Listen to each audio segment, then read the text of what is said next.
Online class में आपका हार्दिक स्वागत है। मैं प्रवीण कुमार चंदेल, सहायक आचार्य वनस्पति शास्त्र, राजकीय महाविद्यालय बाड़मेर। आज का जो हमारा टॉपिक है वो बीएससी पार्ट सेकेंड के विद्यार्थियों के लिए है, जो उनके विषय वनस्पति शास्त्र के प्रथम प्रश्न पत्र आवर्त बीजियों की वर्गीकी एवं भ्रौणिकी से संबंधित है।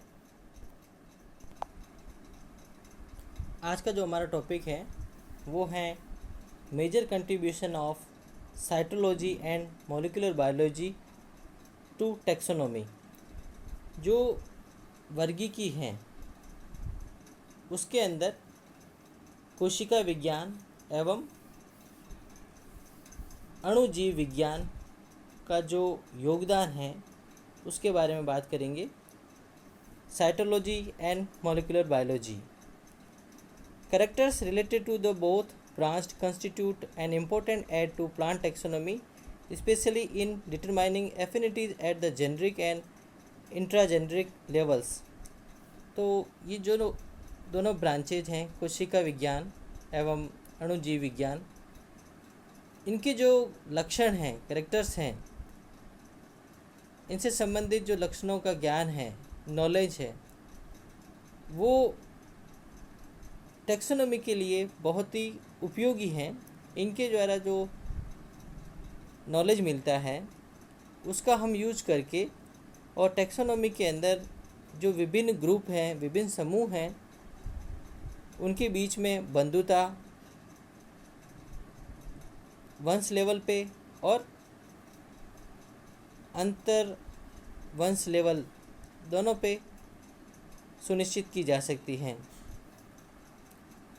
The following characters of the disputed taxa should be examined before any attempt is made to assess their interrelationships। कई बार हम ये देखते हैं कि जो विवादित वर्ग हैं वो वंश स्तर के हो सकते हैं या अंतर्वंशीय स्तर के हो सकते हैं। तो जो भी विवादित वर्ग हैं उसको हम पहले एग्जामिन करें, अच्छी तरीके से चेक करें और फिर हम दूसरे वर्ग से उसके इंटर रिलेशनशिप्स, अंतर संबंधों का अध्ययन कर सकें और अंतर संबंधों को स्थापित कर सकें कि उनके बीच में क्या एफिनिटीज है, क्या बंधुता है, क्या समानता है। तो जो कैरेक्टर हम उपयोग में लेते हैं वो कैरेक्टर हैं आपके क्रोमोसोम नंबर, गुणसूत्रों की संख्या, chromosome morphology including chromosome size, total of chromatin, arms ratio, primary and secondary constriction। तो जो गुणसूत्रों की आकारिकी है, गुणसूत्र किस आकार के हैं, जिसमें हम गुणसूत्रों की साइज, आकृति, टोटल ऑफ क्रोमेटिन, जो क्रोमेटिन पदार्थ पाया जाता है वो कितना है, आर्म रेशियो, भुजाओं का जो अनुपात है उसकी बात करें, प्राइमरी एंड सेकेंडरी कंस्ट्रक्शन, प्राथमिक और द्वितीयक संकीर्णन पाए जाते हैं, उनको शामिल कर रहे हैं। तीसरा कैरेक्टर है आपके हेट्रोक्रोमेटिन। चौथा है क्रोमोसोम बिहेवियर एट मियोसिस, अर्धसूत्री विभाजन पर जो गुणसूत्रों का व्यवहार होता है वो किस प्रकार का होता है। पांचवा जो कैरेक्टर है पॉलीप्लॉइडी, बहुगुणिता की बात है, ऑटो पॉलीप्लॉइडी, स्वबहुगुणिता, एलो पॉलीप्लॉइडी, पर बहुगुणिता एंड एन्यूप्लॉइडी, अगुणिता।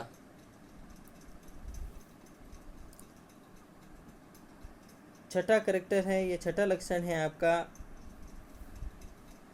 क्रोमोसोमल एबेरेशन, जो गुणसूत्रीय विपतन है उसके बारे में बात करें।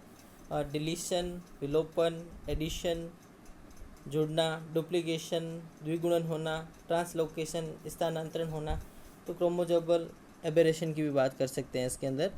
तो ये कुछ कैरेक्टर हैं, 6 कैरेक्टर या 6 लक्षण हैं जो किसी भी विवादित जो वर्गक हैं उसके लिए एग्जामिन करने के काम आते हैं और उसी के बाद हम उसके अंतर संबंधों को स्थापित कर सकते हैं। तो chromosome number, chromosome morphology, heterochromatin, chromosome behaviour eight meiosis, polyploidy and chromosomal aberration. Cytological data have been used in many cases to find out the affinities among genera and intrageneric taxa. तो जो भी कोशिका विज्ञान के जो हमें data हैं, समक मिलते हैं, इंफॉर्मेशन मिलती हैं, वो उपयोग में लाई जा सकती हैं कई केसों के अंदर, जिसमें हम कई वंशों के अंदर और अंतर्वंश वर्गों के अंदर बंधुता स्थापित करने के लिए उसकी फाइंड आउट करने के लिए, पता करने के लिए यूज कर सकते हैं. The following example show the role of cytology in determining affinities of taxa. अब हम कुछ उदाहरण देखेंगे जिसके अंदर हम ये देखेंगे कि जो साइटोलॉजी है या कोशिका विज्ञान है, वो किस तरह से वर्गों को बीच में बंधुता को डिटरमाइन करती है या भी निर्धारण करने के काम आती हैं. The arborescent genus Yucca has superior ovary and has been traditionally placed in the family Liliaceae. जो यक्का की बात करें हम, ये जो वंश हैं यक्का, वो आर्बोरेसेंट है, कास्टीय वंश है, और इसके अंदर सुपीरियर ओवेरी ऊर्ध्ववर्ती अंडाशय पाया जाता है, और हम इसको ट्रेडिशनली परंपरागत रूप से लिलिएसी कुल के अंदर रखते हैं. Whereas the arborescent genus Agave has an inferior ovary and on this basis kept in the family Amaryllidaceae. और अगर हम कास्टीय वंश एगेव की बात करें जिसके अंदर इन्फीरियर ओवरी पाई जाती है, अधोवर्ती अंडाशय पाया जाता है, और इस लक्षण के आधार पे हमने इसको जो कुल हैं एमेरिलिडेसी के अंदर रखा है. Both the genera are arborescent and show a special type of secondary growth in which the cambium arises in the peripheral region of the ground tissue and cuts off tissue mostly toward in the inside. अगर हम दोनों वंशों की बात करें जो कि कास्टीय हैं एक तरह से सिमिलरिटी के रूप में, और दोनों के अंदर विशेष प्रकार की द्वितीयक वृद्धि पाई जाती है, और ये देखा गया है कि इसके जो भरण ऊतक हैं, ग्राउंड टिश्यूज़ हैं, उसके परिधीय भाग में एक ऐधा का निर्माण होता है या ऐधा का उद्भव होता है, और ये इस ऐधा से जो टिश्यू या ऊतकों का जो निर्माण होता है वो अधिकतर अंदर की तरफ होता है, towards the inside. The comprises concentric amphivasal types of vascular bundle embedded in thick wall conjunction tissues. और इस विशेष प्रकार की द्वितीयक वृद्धि के कारण इन दोनों वंशों के अंदर जो संवहनपूल बनते हैं वो संकेंद्री, और उसके अंदर भी हम बात करें एम्फीवेसल टाइप, उभय जाइलमी प्रकार के संकेंद्रिक संवहन ऊतक का निर्माण होता है, जो कि संयोजी ऊतक थिक वॉल मोटी भित्ति वाले संयोजी ऊतक के अंदर एम्बेडेड धंसे हुए रहते हैं. तो इस प्रकार के इसमें सेकेंडरी वेस्कुलर बंडल्स का निर्माण होता है. An examination of the cytology of both Yucca and Agave show a similar karyotype. अगर हम साइटोलॉजिकली देखें या कोशिका विज्ञान का अध्ययन करें इनके अंदर, तो यक्का और अगेव दोनों के अंदर समान प्रकार का जो कैरियोटाइप या क्रोमोसोम सेट, गुणसूत्रों का जो सेट पाया जाता है, केंद्रिक प्रारूप पाया जाता है, विच इज़ एसिमेट्रिकल, जो कि हम ये देखें असममित होता है, comprising 10 large and 30 small chromosome. और ये हमने देखा है कि 10 बड़े और 30 छोटे गुणसूत्रों से मिलकर बना होता है. In this feature both Yucca and Agave are so similar. अगर इस लक्षण के देखा जाए तो यक्का और अगेव दोनों में ही सिमिलरता और समानता दिखाई देती है, सिमिलरिटीज दिखाई देती है to each other, and so different from member of the Liliaceae और द एमेरिलिडेसी. और ये देखा गया है कि ये दोनों कैरियोटाइप के संदर्भ में देखा जाए तो दोनों ही अपने अपने कुलों से, जैसे यक्का की बात करें तो लिलिएसी से, और अगेव की बात करें तो एमेरिलिडेसी से काफ़ी भिन्नता दर्शाते हैं. That Whitaker 1934 and Grenick 1944, Whitaker 1934 और Grenick 1944 thought it best to treat these two xerophyte as one family. तो दोनों विटेकर और ग्रेनिक ने ये सोचा कि सबसे अच्छा तरीका ये है, सबसे बेस्ट ट्रीट ये है कि दोनों को एक ही इन दोनों जीरोफाइट्स को या मृदबुद्धि पादपों को एक ही फैमिली के अंदर प्लेस कर दिया जाए, रखा जाए।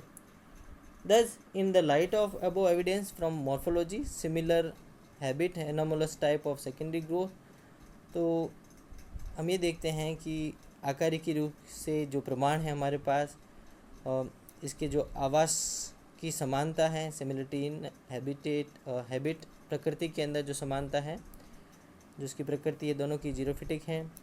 Anomalous type of secondary growth, जो असामान्य प्रकार की द्वितीयक वृद्धि पाई जाती है। And similarity of chromosome number and morphology, तो जो गुणसूत्रों की जो नंबर हैं, संख्या है, या कैरियोटाइप की बात करें, हम क्रोमोजोम सेट की बात करें, और क्रोमोजोम्स की जो मॉर्फोलॉजी आकारिकी की बात करें, the treatment that these two arborescent genera should be kept together in the same family the Agavaceae appear to be more sound. तो ये सारे जो लक्षण हैं उसके आधार पे हम ये देख सकते हैं कि इन दोनों जो काष्ठीय वंशों को हम एक ही फैमिली के अंदर, एगेवेसी के अंदर रखना सबसे अधिक उपयुक्त लगेगा।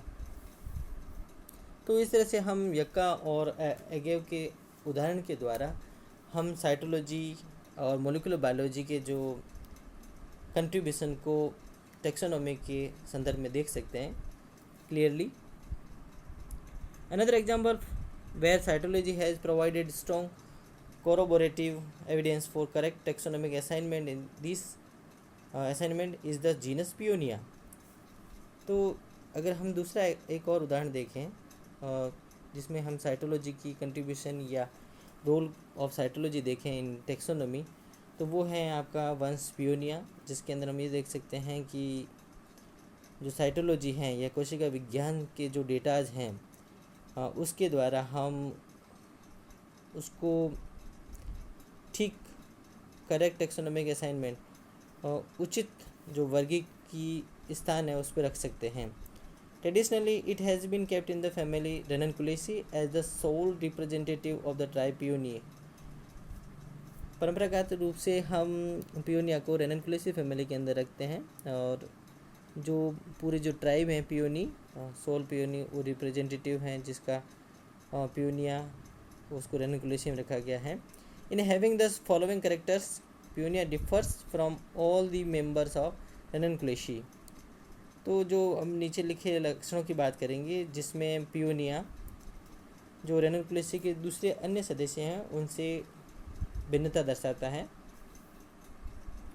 पहला जो लक्षण है वो श्रबी हैबिट, जो इसकी प्रकृति है वो झाड़ीनुमा होती है, श्रबी होती है। Large flowers in which the phyllotactic spiral of the upper leaves merge indistinguishably into the sepals. जो फ्लावर होते हैं उनके काफ़ी बड़े होते हैं, और इसके अंदर जो पत्तियों का जो सबसे बाहर की जो स्पाइरल होता है, वर्ल होता है, चक्र होता है, वो सेपल्स के अंदर रूपांतरित हो जाता है, इनडिस्टिंग्विशली इनटू द सेपल्स, मर्ज हो जाता है। जो बाह्यदल पुंज है उसके अंदर जो पत्तियों के सबसे बाहर का जो चक्र है, स्पाइरल है, वो मर्ज हो जाता है। Centrifugal stamens,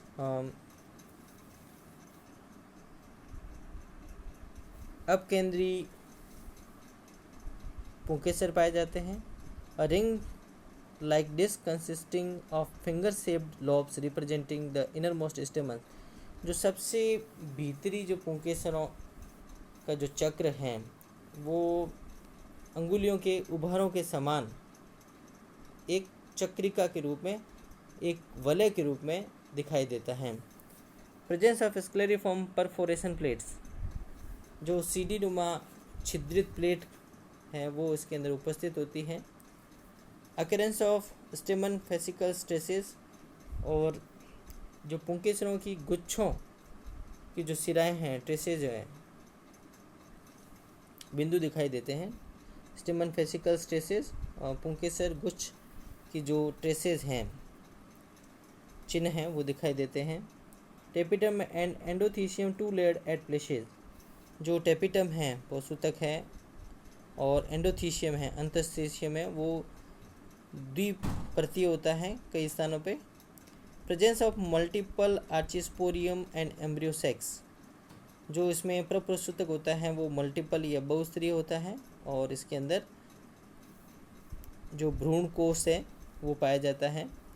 free nuclear type of embryogeny, जो इसमें हम भ्रूणिकी की बात करें तो वो मुक्त केंद्रिकीय होता है इसके अंदर embryogeny. A unique feature among angiosperm, जो आवर्त बीजी पादपों के अंदर एक पिक्यूलियर फीचर या एक यूनिक है। अकरेंस ऑफ पॉलीएम्ब्रियोनी, और बहुभ्रूणता पाई जाती है इसके अंदर। तो इस तरह से ये कुछ कैरेक्टर्स हैं, 10 कैरेक्टर्स हैं जो पियोनिया में पाए जाते हैं, और रेननकुलेसी के दूसरे सदस्यों के अंदर ये कैरेक्टर्स नहीं पाए जाते हैं। और प्रेजेंस ऑफ एरिल, एक एरिल की संरचना भी इसके अंदर उपस्थित होती हैं।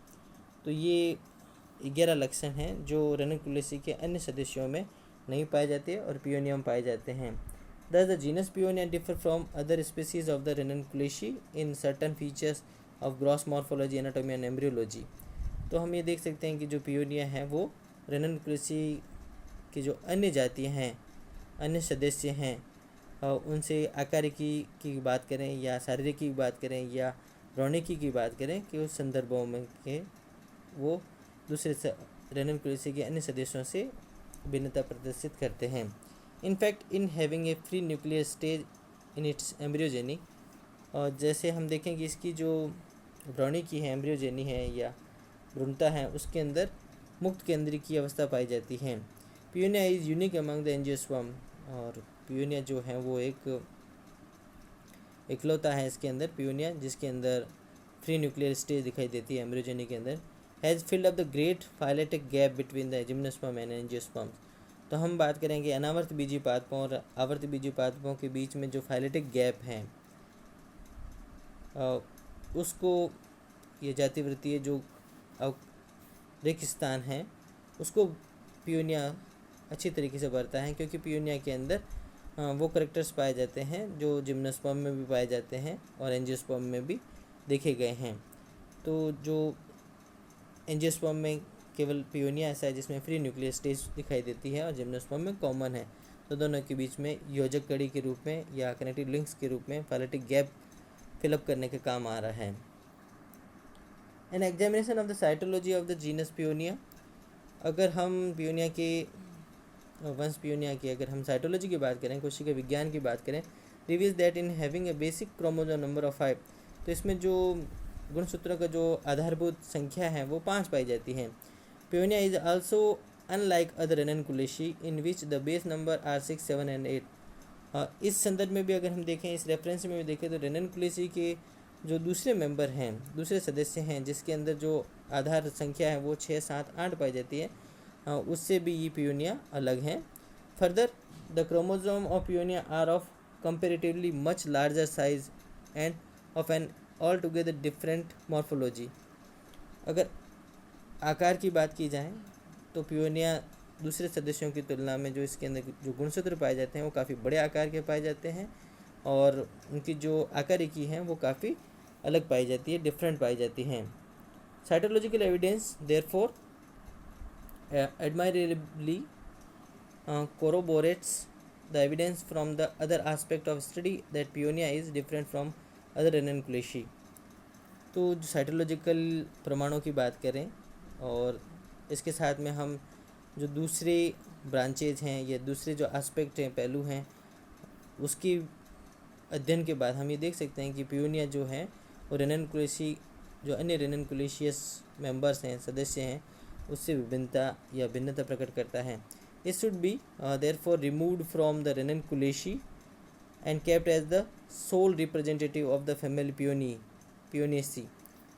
और इसी कारण से जो पियोनिया को है रेननकुलेसी से निकालकर और कुल पियोनियेसी के अंदर रखा गया। Recent studies by Tyagi 1970 show that in the most of those features in which Pionia differ from the Ranunculaceae, these genus resembles the family Crossosomataceae and Delaneaceae। जो रिसेंटली जो स्टडी की गई थी आगे के द्वारा 1970 के अंदर, ये देखा गया है कि जो पियोनिया के जो अधिकतर जो लक्षण हैं जिसमें रेननकुलेसिस है वो भिन्नता प्रदर्शित करते हैं, लेकिन उन करेक्टर्स के अंदर वो क्रोसोसोमेटेसी एंड डिलेनिएसी जो कुल हैं उनसे समानताएं प्रदर्शित करते हैं। Therefore the inclusion of Paeoniaceae along with the Dilleniaceae and Crossosomataceae in the order Dilleniaceae appears to be the most best taxonomic treatment of this taxon। और तो ये देखें हम कि जो पियोनियसी के साथ डिलेनिएसी एंड क्रोसोसोमेटेसी इन दोनों कुलों के साथ, क्योंकि पियोनियसी की रिजेम्बलेंस देखी गई है, उनकी बंधुताएँ देखी गई हैं, समानताएँ देखी गई हैं, तो पियोनियसी को इन दोनों के साथ में ही ऑर्डर डिलेनियल्स, यहाँ डिलेनिएसी लिखा है प्रिंटेड में, गलती है, डिलेनियल्स, क्योंकि ऑर्डर में हमेशा एल्स लगता है, तो डिलेनियल्स के अंदर रखा गया है, जो कि सबसे अच्छा या उपयुक्त वर्गीकी उपचार हैं इस वर्ग के लिए। In a likewise manner cytological data have provided corroborative but sound evidence for the correct taxonomic placement of many other taxa, especially genera and infrageneric categories।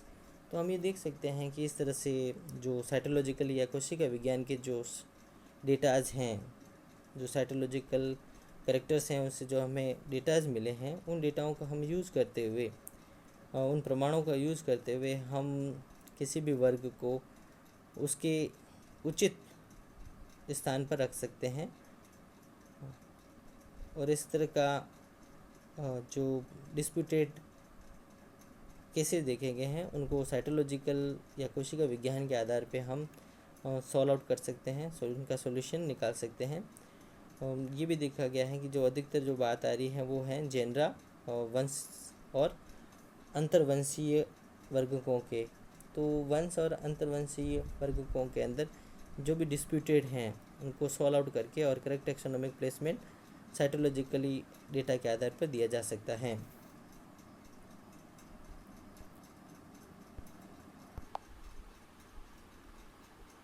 Thank you, धन्यवाद। तो इस तरह से हम साइटोलॉजी और मॉलिक्यूलर बायोलॉजी, जिसमें हम गुणसूत्रों की संख्या है, गुणसूत्रों की संरचना है, और इन लक्षणों के आधार पे हम जो टैक्सोनॉमिक जो टैक्सा हैं या टैक्सोनॉमिक डिस्प्यूटेड प्रॉब्लम्स हैं या विवादित जितनी भी समस्या हैं टैक्सोनॉमी के अंदर, उनको साइटोलॉजी के आधार पे सॉल्व आउट कर सकते हैं। जैसे हमने यक्का और एगेव की प्रॉब्लम देखी और उनको हमने एक अलग वर्ग एगेवेसी के अंदर रखा गया, और दूसरे उदाहरण में हमने पियोनिया की बात की जिसके अंदर हमने ये देखा कि पियोनिया को हमें एक अलग कुल पियोनियसी के अंदर रखना चाहिए। तो इस तरह से हम साइटोलॉजिकल डेटा के आधार पे और टैक्सोनॉमी के अंदर साइटोलॉजी के कंट्रीब्यूशन को अच्छी तरीके से समझ सकते हैं।